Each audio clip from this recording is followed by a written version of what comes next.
అంటే కొన్ని సంవత్సరాలుగా లేని పైరసీ, అంటే కొన్ని సంవత్సరాలుగా లేకపోవడానికి కారణం ఛాంబర్ వారు చేసిన ప్రయత్నం కానీ, ప్రొడ్యూసర్లు చేసిన ప్రయత్నం కానీ, అవన్నీ ఫలించి అది కాకుండా ఓటీటీలు పెరిగి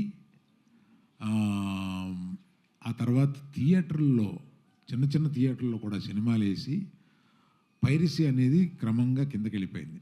కానీ సడన్గా ఒక 2 మాసాలుగా ఈ పైరసీ రాక్షసి మళ్ళీ తన పగని పైకి తీసి నాట్యం ఆడుతుంది.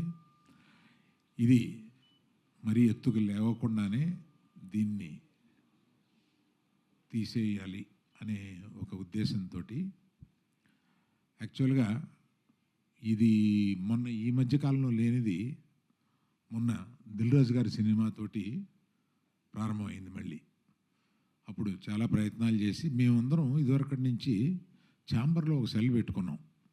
అంటే కంటిన్యూస్గా వచ్చిన పైరసీలు చిన్న అయినా పెద్ద అయినా ఏ సినిమాకైనా ఆ పైరసీని డౌన్ చేయడం కోసం మేము ఇక్కడ కొంత అమౌంట్ పే చేస్తే ఇక్కడ ఆ సెల్లు అదే పని మీద ఉంటారన్నమాట పగలు రాత్రుళ్ళు. ఆ సెల్లు ఈ సినిమాకి కూడా ఆ సెల్ని ఎంగేజ్ చేశాము. కానీ చాలా మంచి ప్రింట్ ఎక్కువ వచ్చేస్తుంది. ఇది ముఖ్యంగా చెప్పబోయేది ఏంటంటే వాట్సాప్ గ్రూపుల్లో కానీ లేకపోతే టెలిగ్రామ్ గ్రూపుల్లో కానీ దీన్ని పంపిస్తున్నారు. రేపెల్లుండిలో మేము కొంతమంది యాడ్మిన్ని పసిగట్టాము. ఆ యాడ్మిన్స్ని అరెస్ట్ చేస్తాం. ఇది సైబర్ క్రైమ్కి తీసుకెళ్ళాము. సైబర్ క్రైమ్ నుంచి ఒకసారి గ్రహించాల్సింది ఏంటంటే ఈ గ్రూపుల్లో మీరు పంపిస్తారే యాడ్మిన్స్, మీరు జాగ్రత్తగా ఉండండి. మీరు జైలుకి వెళ్ళే అవకాశం తప్పనిసరిగా ఉంది.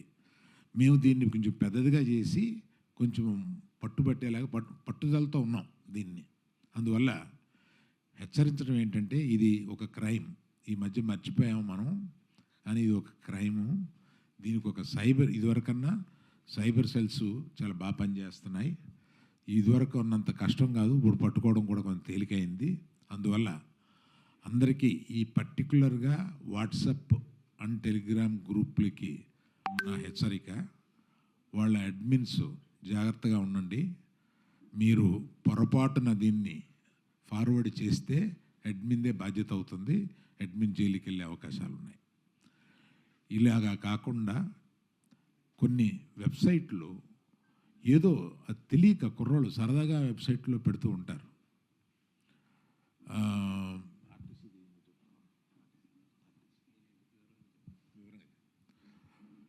నిన్న ఆర్టీసీ బస్సులో, గవర్నమెంట్ ఆర్టీసీ బస్సులో వేశారు. అమాయకత్వం, ఆ డ్రైవరు అమాయకత్వం. అది అది వివరంగా వాసు చెప్తారు. ఎక్కడ ఏంటి అది వివరంగా వాసు చెప్తారు. అందుకని మీరు మా సినిమాని సక్సెస్ చేయడానికి ఎంత బాగా మీడియా వారు ఉపయోగపడ్డారో దీనికి కూడా సహకరించి మా సినిమాని, ఎందుకంటే ఇవాళ పాపం సక్సెస్ తోటి కుర్రాళ్ళు అటు ఇటు పరిగెడుతూ మధ్యలో మేము అక్కడ చూసాము, మేము ఇక్కడ చూసామని అంటుంటే వీళ్ళు పాపం డల్ అయిపోతున్నారు. నేను లైఫ్లో బోల్డ్ చూసేశాను. ఇవాళ ఈ కుర్రోళ్ళందరూ నా చుట్టూ ఉత్సాహంగా ఈ సినిమా హిట్ అయ్యిందని ఒక ఉత్సాహంతో వెళ్తూ ఉంటే ఈ మధ్యలో ఇది ఒక ప్రతిబంధకం అయిపోయింది మాకు. అందుకని దయచేసి దీంట్లో మిమ్మల్ని సహకరించమని కోరుతున్నాను.